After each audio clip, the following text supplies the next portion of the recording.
Hi guys, welcome back to my channel. आज हम लोग पढ़ेंगे क्लास 7 का चैप्टर 2 साइंस का पार्ट 2 आ गया है।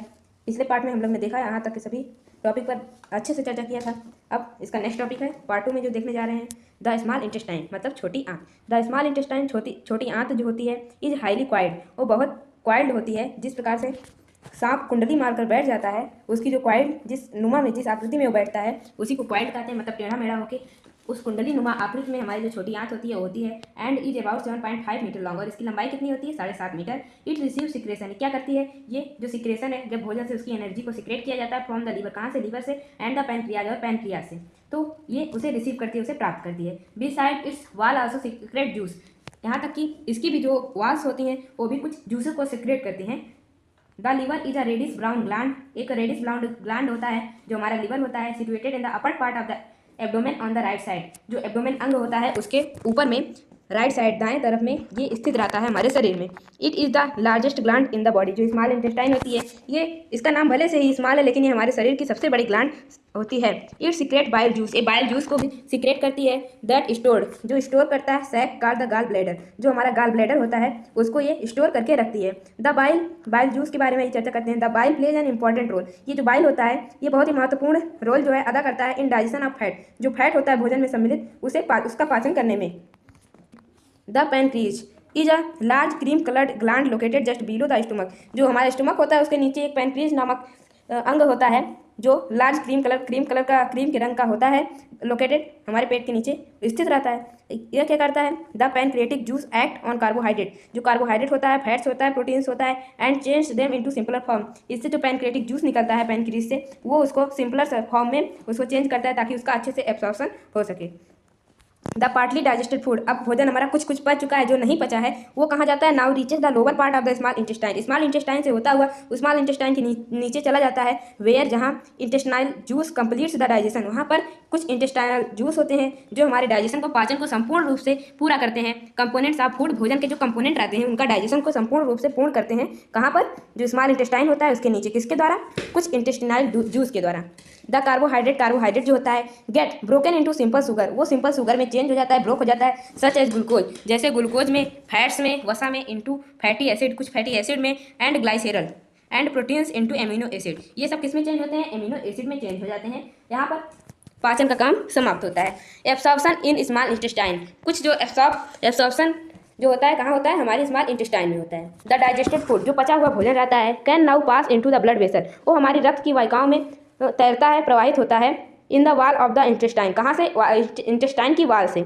This process is called absorption, इसी प्रोसेस को एब्सॉर्प्शन का नाम दिया गया है। द इनर वाल्स, जो आंतरिक वाल्स होती हैं, आंतरिक दीवार होती है, स्मॉल इंटेस्टाइन हैव 1000 फिंगर, किसकी? स्मॉल इंटेस्टाइन की, वहाँ पर हजारों ऐसे finger like outgrowth, finger like उंगलियों की तरह एक स्ट्रक्चर होते हैं, वो वहाँ पर बने रहते हैं। दीज आर कॉल्ड विली, ऐसे स्ट्रक्चर को विली कहते हैं, सिंगुलर विलस, इसे सिंगुलर फॉर्म में विलस भी कहते हैं।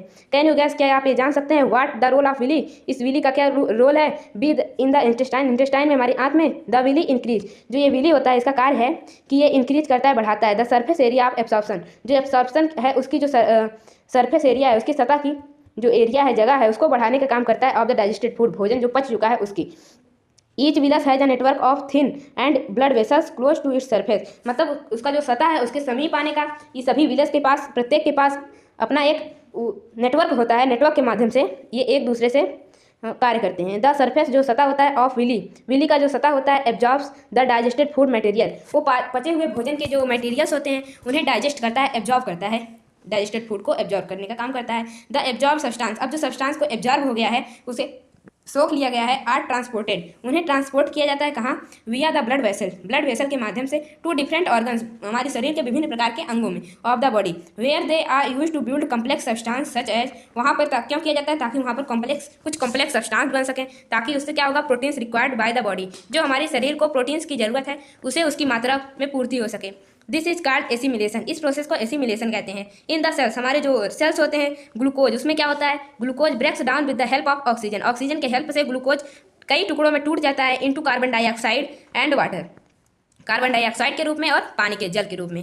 एंड एनर्जी इज रिलीज्ड, और हमारे शरीर से ऊर्जा का वहन होता है, ऊर्जा रिलीज होती है। The food that remains undigested, ऐसे भोजन जो अनडाइजेस्टेड बच जाते हैं and unabsorbed inter into the large intestine, और वे कहाँ चले जाते हैं, लार्ज इंटेस्टाइन में चले जाते हैं। तो क्या होता है, आइए लार्ज इंटेस्टाइन के बारे में पहले समझ लेते हैं। लार्ज इंटेस्टाइन में होता है बड़ी आंत। The large intestine is wider and shorter, ये चौड़ी तो होती है लेकिन उससे छोटी होती है देन स्मॉल इंटेस्टाइन, इस छोटी आंत से। It is about 1.5 metre in length, ये तो लंबाई में तो 1.5 मीटर की होती है, जो कि स्मॉल इंटेस्टाइन से छोटी है। इस फंक्शन, इसका क्या कार्य क्या है, is to absorb water and some salt, ये कुछ नमकों को और जो उसमें भोजन पानी को लिए रहता है उसको एब्जॉर्ब करती है फ्रॉम द अनडाइजेस्टेड फूड, जो भोजन पचा नहीं रहता है और यहाँ तक पहुँच जाता है। मटेरियल, द रिमेनिंग वेस्ट, और जो बचा खुचा वेस्ट रहता है पासेस इनटू द रेक्टम, वे हमारे रेक्टम में प्रवेश करता है and remains there semi solid faeces, और जब तक उसके सॉलिड फेसेस अलग नहीं हो जाते उसके तब तक वहाँ पर रुका रहता है। The faecal matter remove through the anus time to time, और वो एनस के द्वारा समय समय पर निकलता रहता है। दिस इज कॉल्ड इजेशन, इस निकलने की प्रक्रिया को इजेशन कहते हैं। यहाँ पर जो स्टमक के सारे फंक्शंस हैं, उसके पार्ट्स, कंपोनेंट्स के बारे में चर्चा हो गई। नेक्स्ट टॉपिक हमारा डाइजेशन इन ग्रास ईटिंग एनिमल्स, ऐसे एनिमल्स जो घास खाते हैं उनमें किस प्रकार से डाइजेशन पाचन होता है। हैव यू एब्जॉर्ब काऊ, क्या आपने कभी काऊ को देखा है, उसे ध्यान से देखा है, बफेलो भैंसों को, and other grass eating animals living continuously even when they are not eating, आपने देखा होगा कि वो चबाती रहती हैं, अपने जबड़े को हिलाती रहती हैं हमेशा, चाहे वो खा रही हो या जब वो नहीं खा रही हो तभी। Actually they quickly swallow the grass and store in part of stomach called rumen, उनके जो स्टमक होता है उसमें एक रूमेन नामक पार्ट होता है, उसमें ये उसको डायरेक्ट जो घास को निगली रहती है उसको वहाँ पर स्टोर करके रखती हैं। उन लोग पहले उसको हल्का सा चबा कर उसको अपने अंदर ले लेती हैं और रूमेन नामक पार्ट में उसको स्टोर करके रखती हैं। हियर द फूड गेट्स, और यहाँ पर क्या होता है, भोजन के साथ वहाँ पर स्टोर हो जाता है। पार्टियली डाइजेस्टेड, वो कुछ ही, उसका जो कुछ ही भाग होता है वही डाइजेस्ट हो पाता है। एंड इज कॉल्ड कड, और जो वापस आता है उसे कड कहते हैं। बट लेटर, लेकिन बाद में, द कड रिटर्न्स, लेकिन जो कड होता है वापस आता है टू द माउथ, कहाँ, मुंह में। इन स्मॉल लम्प्स, छोटे छोटे उनके भोजन के टुकड़ों में, लम्प्स में।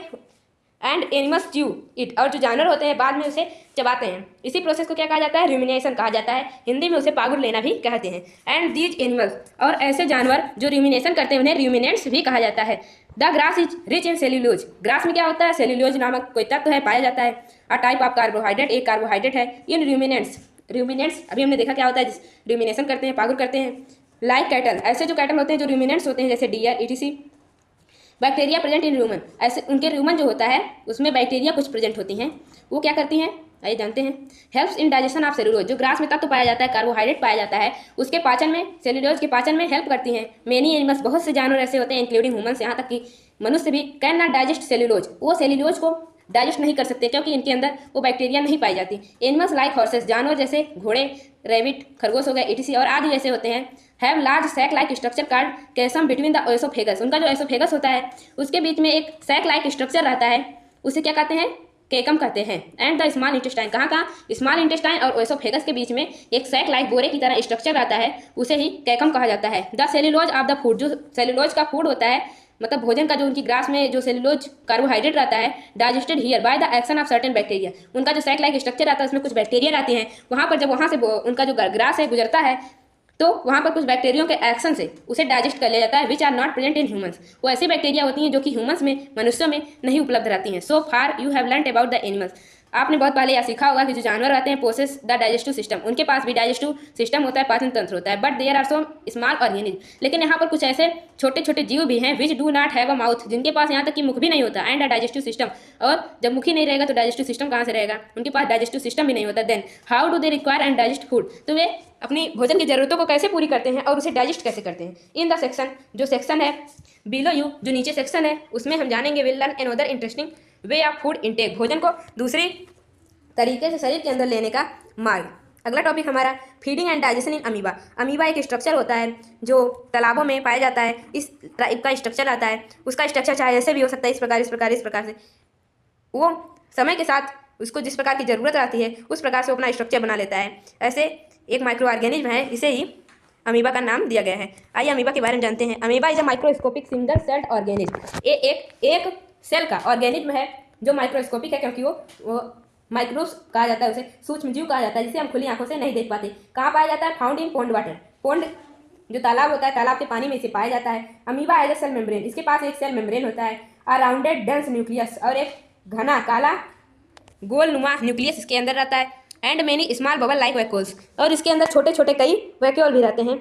इन इट्स साइटोप्लाज्म, इसका जो साइटोप्लाज्म होता है उसके अंदर amoeba constantly change it's and position, ये अपनी पोजीशन स्थिति को और यहाँ तक कि अपने शेप को हमेशा बदल सकता है। इट पुशेस आउट वन, या एक बार पुश किया जाता है, धकेला जाता है, और मोर फिंगर लाइक प्रोजेक्शन, अगर फिंगर लाइक प्रोजेक्शन से इसे ढकेला जाता है कारण पैसोपोडिया, पैसोपोडिया के ऐसी रहता है, फिंगर नुमा स्ट्रक्चर रहता है, प्रोजेक्शन रहता है, उसके द्वारा इसे धकेला जाता है। और फास्ट फीड, और इसकी फास्ट फीड जो होती है for movement and capture of food, उसके मूवमेंट में और कैप्चरिंग ऑफ फूड में इसका प्रयोग किया जाता है।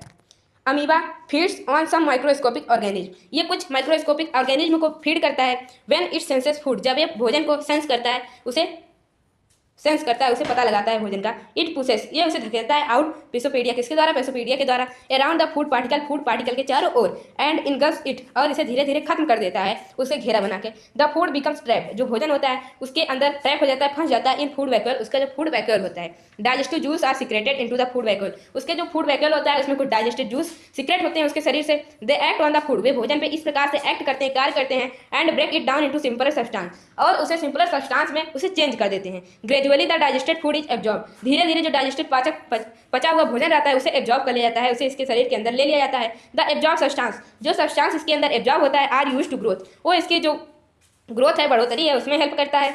मेंटेनेंस, इसके शरीर का जो मेंटेनेंस है, एंड मल्टीप्लिकेशन, और इसका जो अगले अमीबा को जन्म देने के लिए, मल्टीप्लिकेशन के लिए, उसको अलग पार्ट में डिवाइड होने के लिए उसको हेल्प करता है। द अनडाइजेस्टेड रिसीड, जो अनडाइजेस्टेड रेसिड्यू होता है वो तो हमारे शरीर में एक्सक्रेशन के द्वारा बाहर निकल जाता है। इसमें क्या होता है? द फूड इज एक्सपेल्ड, उसे बाहर धकेल दिया जाता है द वैक्यूल, उसी वैक्यूल के द्वारा जिसके द्वारा ये अंदर लिया गया था। द बेसिक प्रोसेस, जो बेसिक प्रोसेस होता है digestion of food and release of energy, मतलब किस प्रकार से भोजन को डाइजेस्ट किया जा रहा है और एनर्जी उसमें से रिलीज हो रही है। Is the same in animals, वैसे ही जानवरों में भी होता है। इन अ लेटर, बाद में चैप्टर यू विल लर्न, बाद में आप इस पार्ट को पढ़ेंगे। About the transport of food, भोजन किस प्रकार से इधर उधर ट्रांसपोर्ट होता है। एब्जॉर्ब बाय इंटेस्टाइन, किस प्रकार से आंत के द्वारा उसे एब्जॉर्ब किया जाता है in various parts of our body, हमारे शरीर के विभिन्न अंगों में। इसी टॉपिक के साथ ये चैप्टर एंड होता है। अब मिलते हैं किसी नेक्स्ट टॉपिक के साथ किसी नेक्स्ट वीडियो में, तब तक के लिए